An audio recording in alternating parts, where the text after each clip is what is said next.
Hello there. Arielle Dance calling, checking in, I guess. I had a great day. I went to Let's Talk About Sex and Endometriosis Seriously. So this is day one of the conference. It's in New York. Very different than I expected, but really exciting. So it is a medical conference generally. So the first session was a lot of talk I didn't understand. If I haven't explained it to you, I'm a graduate student in a sociology-based program. So the first session was like, these are the genes that we think are connected, and this scientific something something, and the peritoneum, and like I'm learning all these words, and I'm grateful. It's been great. The second session, right up my alley.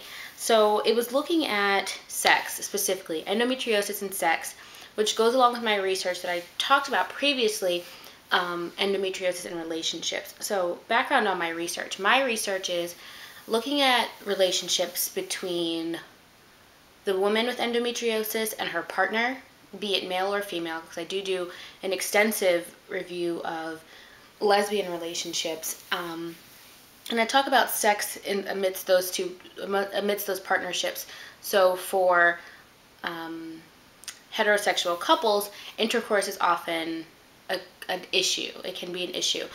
Today I learned that I think it's only 40% of endometriosis patients will have painful intercourse, and I think the word is dyspareunia, something like that. I can spell it better than I can say it.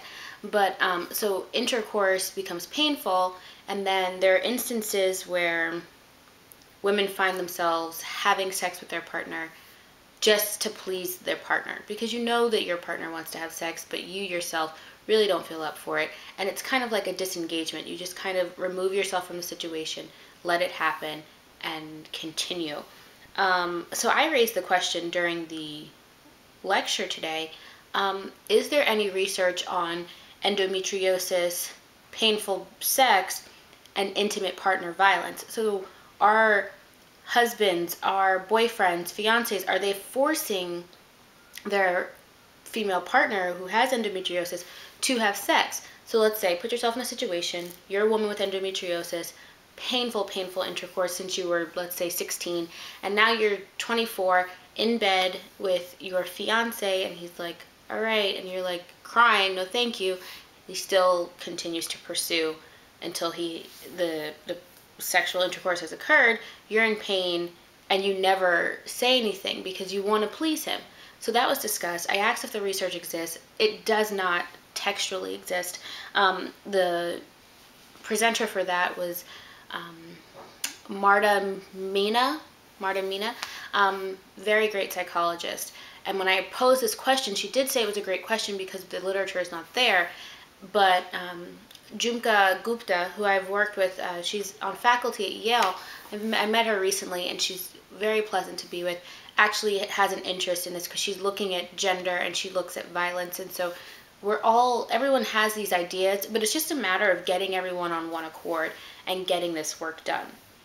Next, I looked at, also in my research, I look at lesbian relationships, and perhaps, well, in my research, after interviewing and talking to a few lesbians with endometriosis, the need for sexual intercourse is not the same.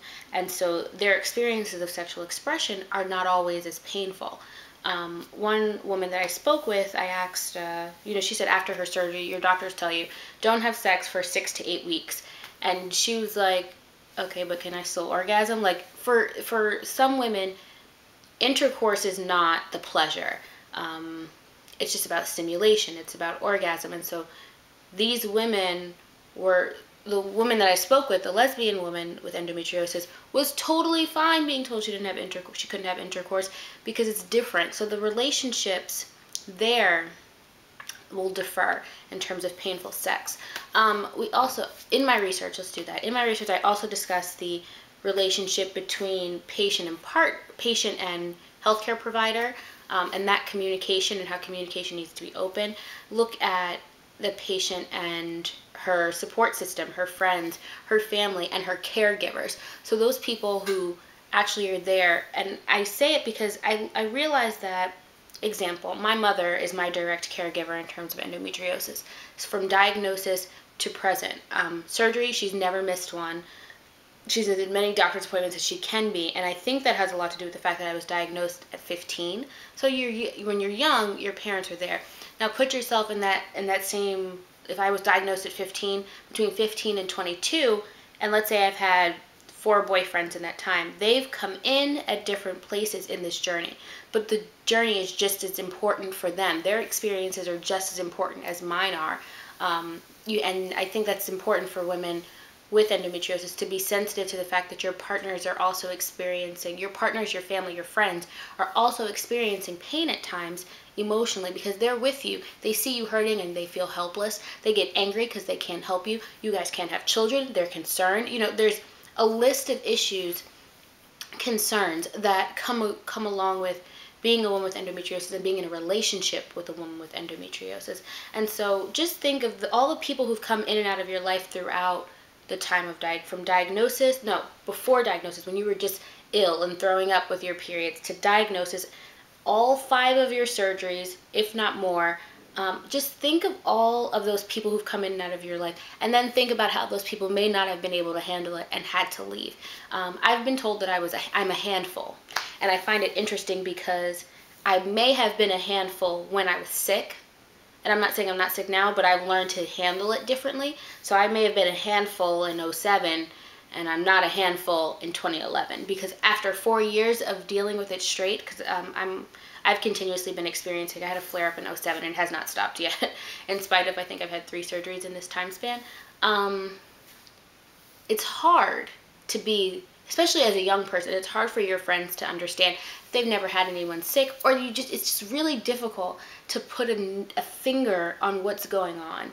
And invisibility of a disease makes it totally difficult for someone to relate. And I can understand that, because if I didn't have this disease, I'm not sure if I would have been able to understand it as well.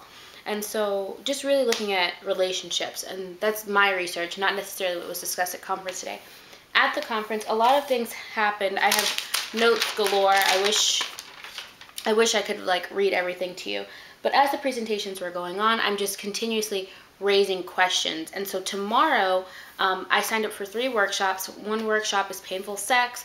The next one is teenagers and adolescents and endometriosis. And my third one is complementary medicine. And so I'm really excited because I feel like I'll have more to share with you tomorrow. I mean, I could easily share a lot from today, but for some reason I ended up talking about my research, which is totally fine. But I was excited to stand up today and be able to ask my question and make myself, let people know that I was there, and actually coming from both sides of it. I am coming from this as a woman living with endometriosis who's pissed off, has had enough, and I'm putting all that anger and frustration into my academics. And so doing the research and getting the answers, because some of my endometriosis sisters can't do that. Everyone cannot physically stay in school, cannot physically work towards these goals, or just did not have the opportunity. So I'm using my education as a way for me to break into the endometriosis field, into the women's health field, and really just learn as much as possible. And I had the realization today, I'm in this, I got to get it all done. But I have so much time. Time in terms of, I'm only 22. I clearly, God willing, have many more years to get this research done, to meet all these great people, to work under these great people, to just be and learn. And so I'm really excited about just being and learning and really just pacing myself and sitting myself down. I don't know how long I've been talking. I do have more to say, but maybe I won't say it right now.